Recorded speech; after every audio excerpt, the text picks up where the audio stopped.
bagaimanakah cara mengerjakan solat dalam masa musafir?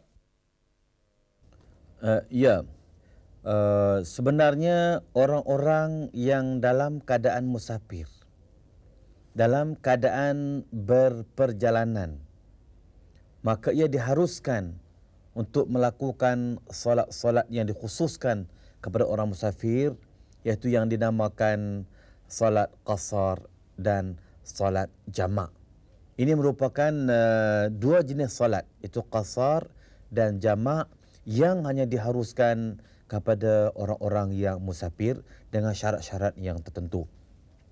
Ini berdasarkan kepada firman Allah dalam surah An-Nisa ayat 101.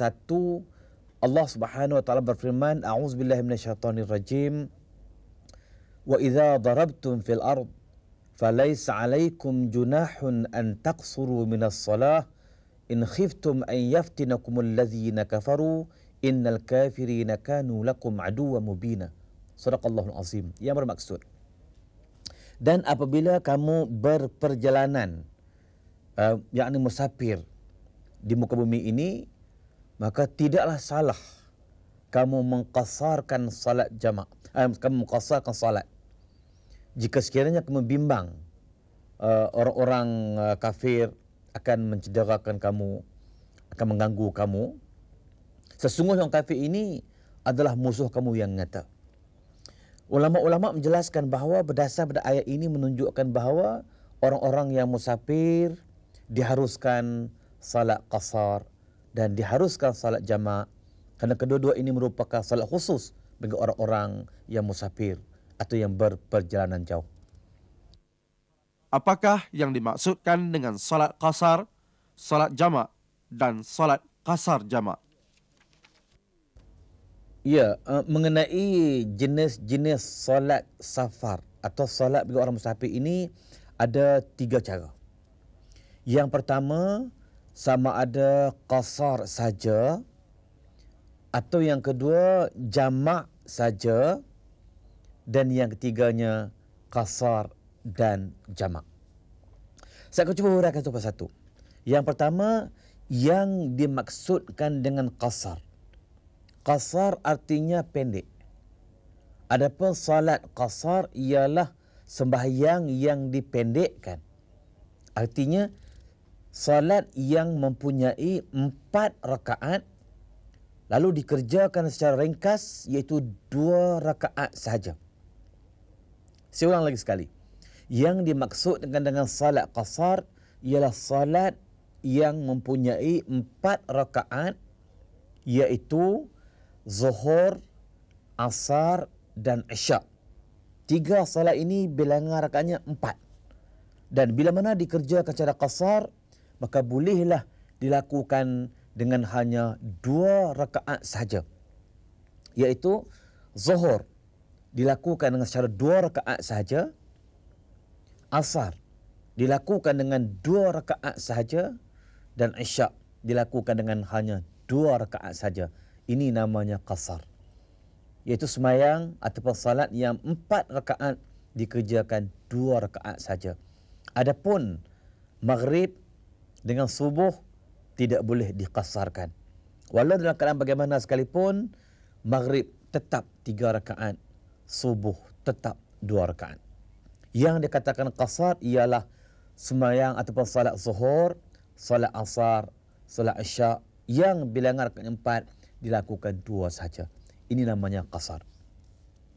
Adapun jamak, yang dimaksud dengan jamak ialah menghimpunkan 2 sembahyang untuk dilakukan di satu waktu.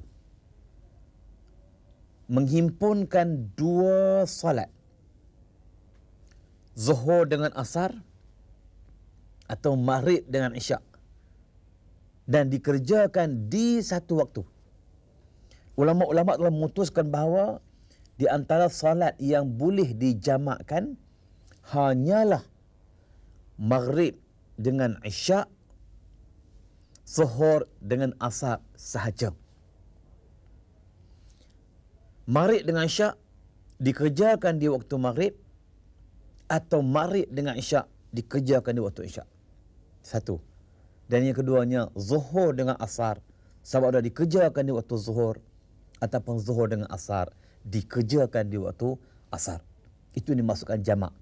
Adapun salat yang lain di antara empat ini, misalnya nak dijamakkan subuh dengan zuhur, itu tidak boleh. Nak dijamakkan asar dengan maghrib, tidak boleh. Nak dijamakkan isyak dengan subuh, tidak boleh. Nak dijamakkan zuhur dengan subuh, tidak boleh. Yang boleh hanyalah zuhur dengan asar, satu. Yang keduanya ialah maghrib dengan isyak saja. Itu namanya jamak. Dan yang ketiganya ialah yang dimasukkan dengan qasar dan jamak. Dalam satu hal, salat yang boleh qasar, diqasarkan. Lepas tu dijamakkan. Misalnya, saya orang musafir. Lalu saya nak qasarkan zuhur dengan asar dengan jamak. Artinya boleh saya lakukan zuhur 2 rakaat. Lepas itu, saya jamak kepada asar 2 rakaat. Itu artinya qasar dan jamak. Maghrib dengan isyak. Oleh kerana maghrib tidak boleh qasar, maka saya tetap mengerjakan 3 rakaat. Lepas itu saya nak jamak dengan isyak. Oleh kerana isyak boleh qasar, maka isyak saya kerjakan hanya 2 rakaat saja. Itu namanya jamak dan qasar. Dijamakkan salat yang boleh jamak, dan di waktu yang sama diqasarkan, dipendekkan salat yang boleh dipendekkan ataupun diqasarkan. Itulah yang dimaksudkan qasar, jamak ataupun qasar dan jamak.